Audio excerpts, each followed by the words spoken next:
Welcome dear students.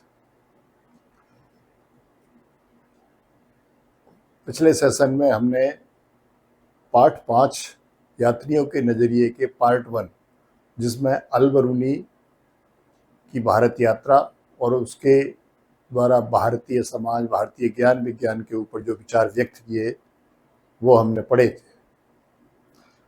अब हम इसी पाठ का, यात्रियों के नज़रिए का पार्ट 2, जिसमें हम इब्न बतूता के बारे में जानेंगे कि इब्न बतूता भारत कैसे आया, यहाँ पर रहा, तो यहाँ के ज्ञान विज्ञान को, यहाँ के शासकों के बारे में, यहाँ के समाज के बारे में उसने क्या क्या अपना नज़रिया पेश किया, वो हम इस पार्ट 2 में डिस्कस करेंगे।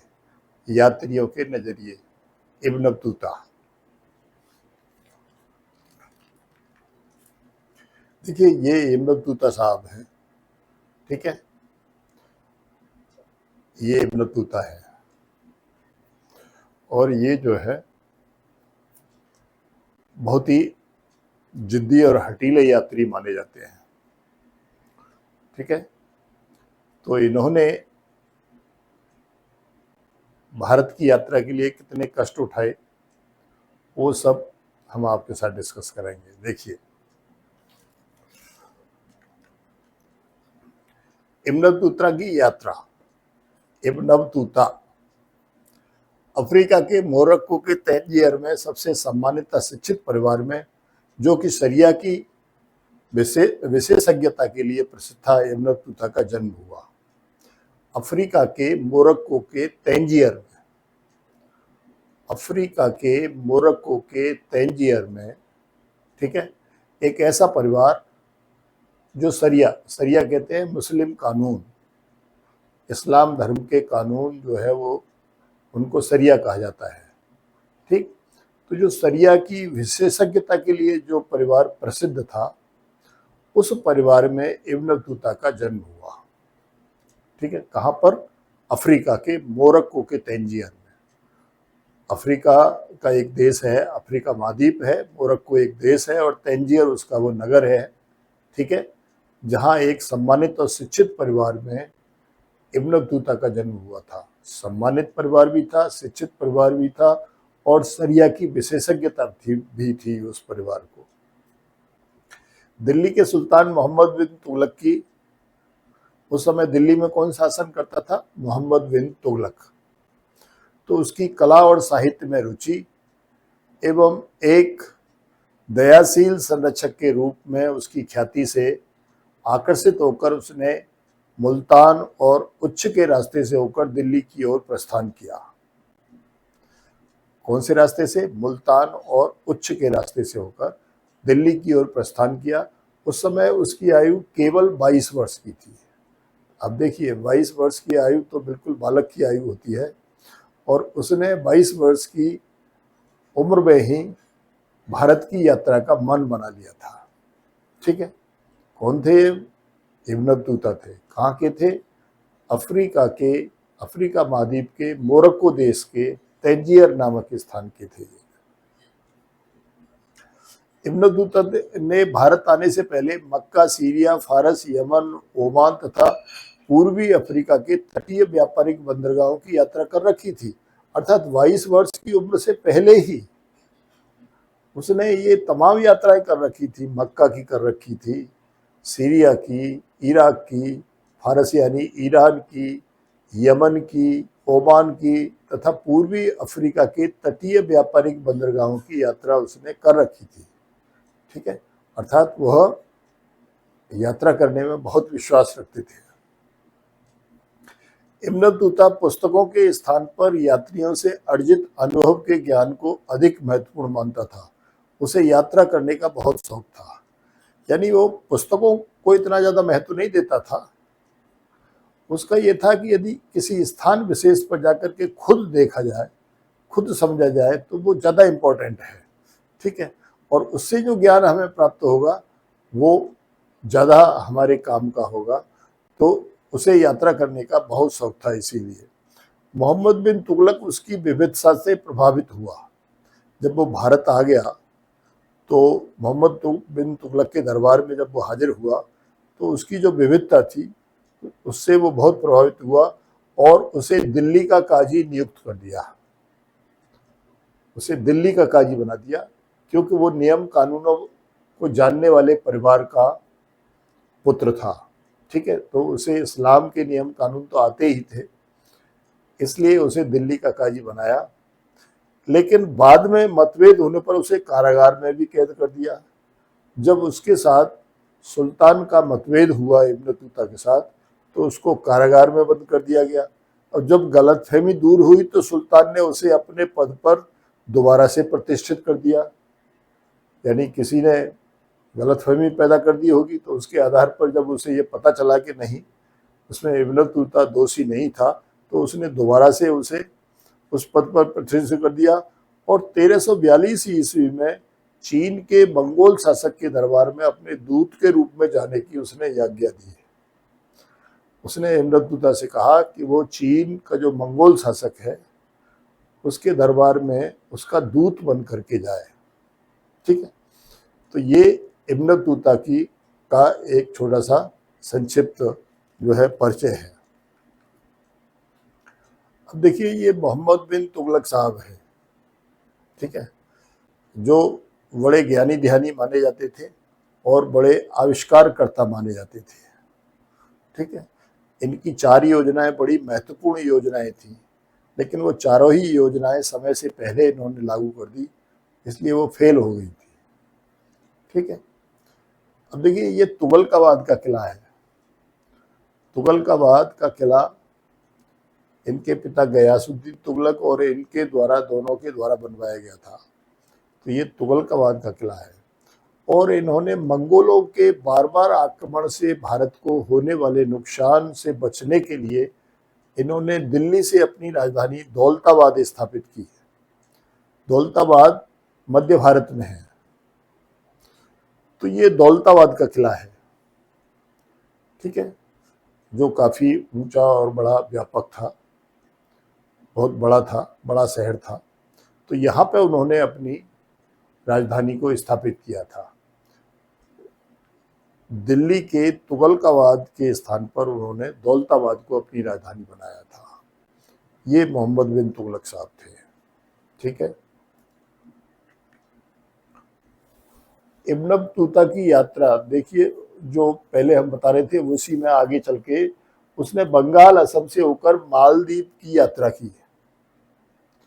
मालदीव की यात्रा जाने से पहले वो बंगाल भी गया और असम भी गया, और सुमात्रा से जहाज में होकर चीनी बंदरगाह जायतून, सुमात्रा से जहाज में बैठ करके, पानी के जहाज में बैठ करके वो चीनी बंदरगाह जायतून पहुंचा। जायतून को आजकल क्या बोलते हैं, क्वांझू। और वहां से वो बीजिंग गया। ठीक है, बीजिंग जो चाइना की कैपिटल है, वहां गया वो। ठीक है, चीन के विषय में उसके यात्रा वृत्तांत की तुलना मार्को पोलो के वृत्तांत से की जाती है, जो इटली के वेनिस शहर से आया था। मार्को पोलो भी एक यात्री था, वो इटली का था, इटली के वेनिस शहर का रहने वाला था मार्को पोलो। उसने भी भारत की और चीन की यात्रा की थी। तो उसने भी अपनी यात्रा का वृत्तांत लिखा था, और इधर इब्न बतूता ने भी अपनी यात्रा का वृत्तांत लिखा। तो दोनों की तुलना की गई, जिससे उस काल के भारत को और उस काल के चीन को जाना गया। इब्न बतूता ने 14वीं सदी में अनेक बाधाओं और जोखिमों से जुड़ते हुए यह यात्रा की। उसने मुल्तान से दिल्ली 40 दिन में और सिंध से दिल्ली 50 दिन लगाए। ठीक है, क्योंकि उस समय पर यात्रा करना जोखिम से भरपूर होता था। जगह जगह पर लुटेरे मिलते थे, कोई व्यवस्था नहीं थी। ठीक है, तो यात्रा करना उतना ज़्यादा सरल नहीं था उन दिनों में। तो 14वीं सदी में अनेक बाधाओं और जोखिमों से जुड़ते हुए उसने मुल्तान से दिल्ली 40 दिन लगाए, और सिंध से पहले वो मुल्तान आया और फिर वहां से वो दिल्ली आया। तो सिंध से दिल्ली उसे 50 दिन लगे, यानी सिंध से मुल्तान तक उसे 10 दिन लगे, और मुल्तान से दिल्ली तक आने में उसे 40 दिन लगे। ठीक है, तो इस तरह से उसने अपनी यात्रा दिल्ली तक की 1347 ईस्वी में वह चीन से वापस अपने घर लगभग 1354 ईस्वी में पहुंचा। यानी 1347 ईस्वी में वह चीन से वापस अपने घर लगभग 1354 ईस्वी में पहुंचा। यानी चीन से और अपने घर पहुंचने में उसे 7 वर्ष लगे। इस यात्रा में उसे लगभग 30 वर्ष लगे। इस पूरी यात्रा में जो भारत की और चीन की सब यात्रा थी, इसमें उसे 30 वर्ष लगे। यानी 22 वर्ष की अवस्था में वो चला था और 30 वर्ष यानी वो 52 वर्ष का हो गया था। वह एक हठीला यात्री था। अनेक बाधाओं को सहन करते हुए उसने उत्तरी अफ्रीका, पश्चिम एशिया, मध्य एशिया, भारतीय उपमहाद्वीप तथा चीन की यात्रा की। देखिए, ये सब यात्राएं उस समय पैदल या घोड़ों पर ही की जाती थी, ठीक है। और उसने अपने जिंदगी, संपूर्ण जिंदगी उसने इसी में लगा दी। अपनी तमाम युवावस्था इसी में लगा दी, प्रौढ़ावस्था इसी में लगा दी, ठीक है। मोरक्को वापस लौटने पर, मोरक्को उसका देश था, वापस लौटने पर वहां के स्थानीय राजा ने, जब वहां लोगों को पता चला कि भाई ये इतने स्थानों पर घूम करके ये आया है, तो वहां का जो स्थानीय राजा था उसने इब्न जुजाई को उसकी कहानियों के श्रुतलेख के रूप में लिखने के लिए नियुक्त किया। तो उसने इब्न जुजाई को इस बात के लिए नियुक्त किया कि उसने जो यात्राएं की हैं, उस यात्राओं में जो उसके अनुभव रहे हैं, उन अनुभवों को वह श्रुतलेख के रूप में लिखे, अर्थात उससे सुने और लिखता जाए। तो इस तरह इब्न बतूता की पुस्तक का नाम, जो इब्ने जुजाई ने लिखी थी, बताई इब्न बतूता ने थी लेकिन लिखी थी इब्ने जुजाई ने, तो उस पुस्तक का नाम था रेहला। और जो अलबरूनी की पुस्तक थी उसका क्या नाम था? तारीखे हिंद, ठीक, या किताबुल हिंद। और इब्न बतूता की पुस्तक का क्या नाम था? रेहला। रेहला किसने लिखी थी? इब्ने जुजाई ने। लेकिन उसने पूरी तरीके से इब्न बतूता के द्वारा बताई गई बातें ही उसमें लिखी थी, अपने विचार प्रकट नहीं किए थे। अब देखिए, ये उसकी यात्रा का मार्ग है, ठीक है।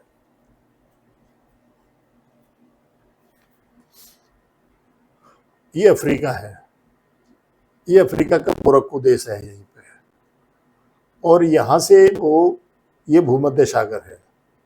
तो भूमध्य सागर में यहाँ से उसकी यात्रा का वर्णन होता है जो भारत के लिए उसने की थी। देखिए, यहाँ से वो इस तरह से भारत आता है, समरकंद आता है, यहाँ पर फिर सिंध है, सिंध से मुल्तान होते हुए वो भारत आता है, ठीक। और भारत से फिर वो इस रास्ते से होता हुआ और सुमात्रा वगैरह होते हुए फिर वो चीन जाता है, बीजिंग तक। तो ये उसका यात्रा मार्ग है। देखिए, ये उस समय घने जंगल रहे होंगे, लुटेरों से भरपूर रास्ते थे।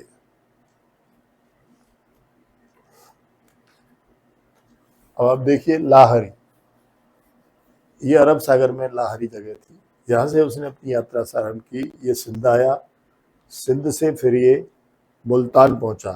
तो सिंध से मुल्तान पहुंचने में इसको 10 दिन लगे, और मुल्तान से अजूदाहा, नबूहर, सरस्वती, हांसी होते हुए ये दिल्ली आया, इसमें इसको 40 दिन लगे। तो ये जो है इसके यात्रा मार्ग है। इब्न बतूता और भारत की संचार की अनूठी प्रणाली। इब्न बतूता जब भारत में आया तो उसने देखा कि यहाँ संचार की एक अनोखी प्रणाली थी। उस प्रणाली का वर्णन उसने किया है। देखिए क्या थी वो। व्यापारियों के लिए व्यापारिक मार्गों पर सराय तथा विश्राम गृह स्थापित किए गए थे। वह यहाँ की डाक प्रणाली की कार्य कुशलता को देख करके चकित हुआ। यहाँ उस समय जो डाक प्रणाली थी उसको देख करके ये काफी चकित हुआ। डाक व्यवस्था 2 प्रकार की थी, एक उलूक और दूसरी दावा। यानी डाक व्यवस्था के दो नाम थे, दो प्रकार की डाक व्यवस्था थी, एक उलूक और दूसरी दावा। उलूक यह अश्व डाक व्यवस्था थी जिसमें हर 4 मील पर स्थापित स्थान पर राजकीय घोड़ों द्वारा संचालित होती थी। यानी जो पत्र होते थे या जो भी वस्तुएं एक स्थान से दूसरे स्थान पर ले जाई जाती थी वो घोड़ों के द्वारा उलूक में चलती थी और हर 4 मील पर एक स्थान होता था। यानी एक तरफ का घोड़ा 4 मील के लिए चलता था, वहां से फिर अगले घोड़े चलते थे अगले स्थान के लिए।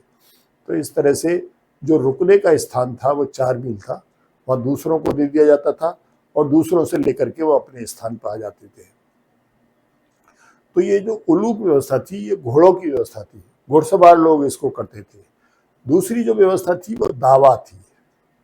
इसमें क्या होता था, यह पैदल डाक व्यवस्था थी जिसमें 1 मील का 1/3 पर एक स्थान होता था, अर्थात वो 4 मील के बाद होती थी घुड़सवारों वाली, लेकिन यह 1 मील के 1/3 हिस्से में ही होती थी। 1 मील के 1/3 हिस्से में ही होती थी, वहां एक स्थान होता था और हर 3 मील पर एक घनी आबादी वाला गांव होता था। इसके बाहर 3 मंडप होते थे, ठीक है। हर 3 मील पर एक घनी आबादी वाला गांव होता था, इसके बाहर 3 मंडप होते थे। इन मंडपों पर लोग कार्य आरंभ करने के लिए बैठे रहते थे। इनके पास 2 हाथ लंबी एक छड़ होती थी जिस पर तांबे की घंटियां लगी होती थी। यानी जो मंडप होते थे 3 तरह के 3 मंडप वहां होते थे, आने जाने वालों के और कुछ रिजर्व रहने वाले लोगों के होते होंगे, ठीक है। तो उन सभी जो लोग काम शुरू करना चाहते थे उनके हाथ में एक छड़ होती थी तांबे की, ठीक है, 2 हाथ लंबी। संदेश वाहक यात्रा आरंभ करते समय एक हाथ में पत्र तथा दूसरे हाथ में घंटियों वाली छड़ लेकर अपनी क्षमता के अनुसार तेज भागता था, ठीक है, क्योंकि उसे 1 मील के 1/3 हिस्से में ही तक ही भागना होता था, इसलिए वो पूरी ताकत लगा देता था, उस स्थान पर पहुंचता था। और जब वो घंटियां उसके हाथ से बजती हुई जाती थी तो आगे वाला जो सवार है वो तैयार खड़ा होता था और उसे तुरंत लेकर के वो आगे बढ़ जाता था, ठीक है। अगले मंडप में बैठे लोग घंटियों की आवाज सुनकर तैयार हो जाते थे और अगले दावा तक दौड़ जाते थे।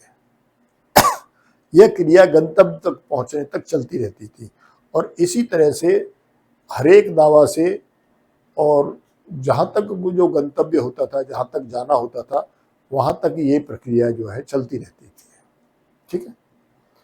तो ये 2 प्रकार की डाक व्यवस्था थी, एक उलूक जो घुड़सवार थी, जहां एक तरफ के घोड़े 4 मील तक जाते थे, ठीक है, वहां से फिर आगे घोड़े जाते थे। और जो दावा थी वो पैदल डाक व्यवस्था थी, इसमें व्यक्ति 1 मील के 1/3 हिस्से तक दौड़ करके जाता था, उसके हाथ में घंटी और पत्र होता था, घंटी बजती जाती थी तो अगले वाले लोग उसकी आवाज़ सुन करके तैयार बैठे रहते थे, वो उससे पत्र लेकर के आगे बढ़ जाते थे। तो इस तरह से थी। तो इन दोनों व्यवस्थाओं में जो उलूक डाक व्यवस्था थी उससे ज्यादा फास्ट दावा डाक व्यवस्था को माना जाता था, जबकि ये व्यक्तियों द्वारा की जाती थी। इब्न बतूता और भारत में दास प्रथा के साक्ष्य। भारत में उस समय दास प्रथा चलती थी, ये इब्न बतूता ने बताया। तो किस आधार पर बताया उसने, देखिए। इब्न बतूता के अनुसार बाजारों में दास किसी भी अन्य वस्तु की तरह खुलेआम बेचे जाते थे और नियमित रूप से भेंट में एक दूसरे को दिए जाते थे। यानी दास जो थे वो एक बेचने की वस्तु थी, गिफ्ट देने की वस्तु थी, ठीक है। खुलेआम उनका बाजार लगता था, वहां पर वो खरीदे बेचे जाते थे, ठीक है, और लेकर के उनको दूसरों को गिफ्ट किया जाता था। जब वह मुल्तान पहुंचा तो उसने गवर्नर को किशमिश बादाम के साथ एक दास और एक घोड़ा भेंट के रूप में दिया। यानी जब वो सिंध से मुल्तान पहुंचा तो उसने क्या काम किया, वहां का जो गवर्नर था मुल्तान का, उसको उसने किशमिश और बादाम दिए और उनके साथ एक दास और एक घोड़ा भी दिया मुल्तान के गवर्नर को, ठीक है। सिंध पहुंचने पर उसने सुल्तान मोहम्मद बिन तुगलक के लिए घोड़े, ऊंट तथा दास खरीदे। जब वो सिंध पहुंच गया ठीक है। तो उसने सुल्तान मोहम्मद बिन तुगलक के लिए क्या क्या खरीदा? घोड़े खरीदे, ऊँट खरीदे और दास खरीदे। वो बताता है कि मोहम्मद बिन तुगलक ने नसीरुद्दीन नामक धर्म उपदेशक के प्रवचन से प्रसन्न होकर उसे 1 लाख टका तथा 200 दास इनाम में दिए थे। नसीरुद्दीन जो है कोई धर्म उपदेशक था, तो उसके धर्म उपदेशक को मोहम्मद बिन तुगलक ने सुना और वो उससे प्रसन्न हुआ। जब वो नसीरुद्दीन नामक इस धर्मोपदेशक के उपदेश से प्रसन्न हुआ तो उसने उसको 1 लाख टका इनाम में दिया और 200 दास भी दिए।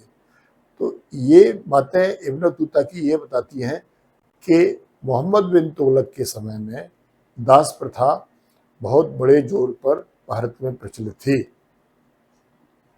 ठीक है। उसके अनुसार दासों में काफी अंतर था। सुल्तान की सेवा में कार्यरत कुछ दासियां संगीत और गायन में निपुण थी। यानी दास लोग जो होते थे वो प्रशिक्षित भी किए जाते थे। दासियां जो होती थी वो भी प्रशिक्षित की जाती थी। वो संगीत और गायन में प्रशिक्षित की जाती थी, जिससे कि वो सम्राट का जो सुल्तान है उसका मनोरंजन कर सके। ठीक है।